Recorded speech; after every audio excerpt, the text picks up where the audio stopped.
ចាប់ផ្ដើមដំបូងយើងធ្វើការ scan card មុននឹងយើងចូលរៀនហើយដោយសារយើងគឺជាមនុស្សស្មោះយើងត្រូវទាមទារយើង scan 2 ដងឃើញឯមនុស្សស្មោះត2ដងមិន scan ចូល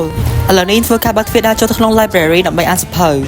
យើងអាចអានសៀវភៅបានក៏ដូចជាធ្វើ assignment បានប៉ុន្តែកុំឲ្យតែលោឡាប្រហែលអ្នកដទៃដើរចូលទៅដល់ឃើញសៀវភៅច្រើនមុខពេកក៏ដឹងអានមួយណាប៉ុន្តែយើងក៏បានធ្វើការសម្ដែងអានចឹងណាដើម្បីយក attention បន្ទាប់ពីយក attention ចាប់យើងក៏បានឡើងមកដល់ជាន់ទី4ដើម្បីមើល canteen លក់កន្លែងញ៉ាំឲ្យពុកម៉ាក់ញ៉ាំពីដើមគេបន្ទាប់មកយើងធ្វើការឡើងចដានដើម្បីទៅថ្នាក់រៀនប៉ុន្តែតាមផ្លូវយើងបានឃើញបុគ្គលជោគជ័យម្នាក់វ៉ាកងតាម៉ាទៅសតសិត bombastic side eye ដើម្បីកុំឲ្យខាត់ពេលវេលាយូរយើងក៏បានរត់រះដើម្បីធ្វើដំណើរទៅកាន់ថ្នាក់រៀនរបស់យើងនិយាយពីថាគេដូចបែកគ្នាតាំងពីចំណុច79ឡើងមក2នាក់ត្រូវពេលទៅគេឃើញគ្នាគេនាំគ្នាឲ្យចោលខ្ញុំគេទុកឲ្យខ្ញុំនៅម្នាក់ឯងម្នាក់នេះវិញសុភាពជាងគេឃើញខ្ញុំមកគេអត់ជ្រុលទេគេអៀនលើដើរចូលថ្នាក់ឯងហ្នឹងយើងមកលឿនជាងគេអត់សោះច្រើនអ្នកឡើងពេញថ្នាក់ហើយនេះគឺជាទស្សនវិជ្ជាជុំវិញថ្នាក់របស់ខ្ញុំគឺថ្នាក់11សេ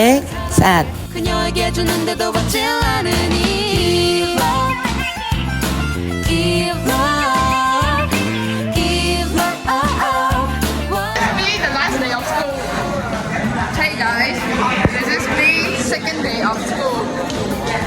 កាត់មកដល់ទស្សនវិជ្ជាពេលយើងទៅរៀនគួរម្នាក់នេះគាត់គឺជាស្ត្រីរឹងមាំប៉ុន្តែគាត់ខ្លាចសត្វសំណក់មុននឹងខឹងឆ្កែស្លាក់ឆ្កែទៅមហាលើមកស្លាក់មុខយើងទៀតហើយខំខ្ទប់មុខនឹងគិតថាគេថតអត់ជាប់មិនមែនគេថតជាប់ហើយថតតាំងពេលស្លាក់ឆ្កែមិញ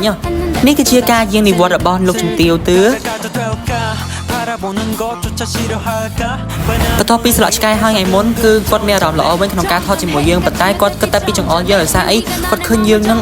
អត់ទាន់បានទៅនុយអញ្ចឹងណាអញ្ចឹងគាត់ធ្វើចរិតជាយើងគាត់ឲ្យយើងទៅនុយហើយគាត់គិតថាគាត់នឹងមានអំណាចគ្រប់គ្រងយើងបានអញ្ចឹងណាកុំឲ្យត្រឡងយូរយើងងាកមកមើល Master Chef Cambodia របស់យើងគាត់កំពុងតែលាយគ្រឿង sauce ដើម្បី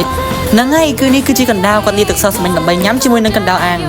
ម្នាក់នេះយើងបានយើងថតចឹងទៅគាត់ធ្វើចរិតឆ្លើយមួយយើងគាត់ចង់មើលមុខយើងគាត់មើលស្លាក់ដល់យើងទេតែវាក់ជូដល់យើងទៀតអូយលេងសិតច្អល់នៅពេលនេះ vlog យើងបានមកដល់ទីបញ្ចប់ប៉ុន្តែខ្ញុំមិនដឹងថា vlog យើងនេះចង់និយាយថាម៉េចទេពួកយើងចេះអ្វីៗទៅ